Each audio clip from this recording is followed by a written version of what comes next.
হালের জনপ্রিয় জুটি মীর রাব্বি ও প্রিয়ন্তী উর্বি এবার দূরে তুমি দাঁড়িয়ে নাটকে জুটি বেঁধেছেন তারা। নির্মাতা ফাইজুল কবির রথির পরিচালনায় সম্প্রতি উত্তরার মনোরম পরিবেশে সম্পন্ন হয়েছে নাটকের দৃশ্যায়ন। রাব্বি, উর্বি, বাঁশরী, নওরিন ও পারভেজ সহ এতে অভিনয় করেছেন বেশ কজন গুণী অভিনয়শিল্পী। আমার আজকের প্রজেক্টটার নাম হচ্ছে দূরে তুমি দাঁড়িয়ে। এটা হচ্ছে ফাইজুল কবির রথি ভাই ডিরেকশন দিচ্ছে।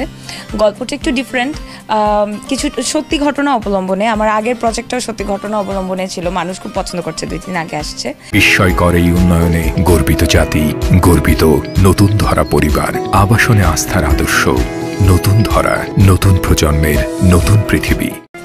এটা হচ্ছে যে সবার প্রিয় ওসি মাহফুজ আর নবনী, এটাতে জুটি, কিন্তু হচ্ছে গল্পটা খুবই ডিফারেন্ট, একটু অন্যরকম। তো এটাই বলতে চাই, এর বাইরে আসলে আর কিছু বলতে চাই না, কারণ নাটক আসলে মানুষ দেখতেই পারবে। শুটিংয়ের সময় উর্বির সঙ্গে জুটি বেঁধে কাজের অভিজ্ঞতার প্রশ্নে সরব হয়েছেন অভিনেতা মীর রাব্বি। আমি আর উর্বি বোধহয় একমাত্র জুটি, তারা কখনো চেষ্টাই করিনি একজন আরেকজনের সঙ্গে কাজ করার, এখনো খুব একটা করি না। মানে রথি আমাকে বললো যে এই কাজে উর্বি আছে, আমি জানলাম, তারপরে আমি ওকে নক করলাম যে চলো তাহলে কাজটা করি। এরকম মানে আমি কখনো বলি না যে উর্বির সঙ্গে কাজ করবো, বা ও ওরকম কখনো বলে না, বা আমরা একসঙ্গে কখনো প্ল্যান করি না কাজের জন্য।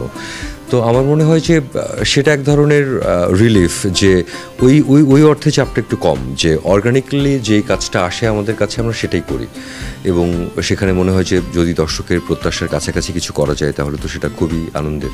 দূরে তুমি দাঁড়িয়ে, যেটা রাইটার এবং ডিরেক্টর ফাইজুল কবির রথি, এবং এটা আসবে ভরপুর এন্টারটেনমেন্টের ইউটিউব চ্যানেলে। নভেম্বরে নাটকটি প্রচার হবে বলে জানিয়েছেন এর নির্মাতা ফাইজুল কবির রথি। আচ্ছা, আজকের নাটকটার নাম হচ্ছে দূরে তুমি দাঁড়িয়ে। এটা হচ্ছে ভরপুর এন্টারটেনমেন্ট নামে একটা ইউটিউব প্ল্যাটফর্ম আছে, ওখানে অন এয়ার হবে।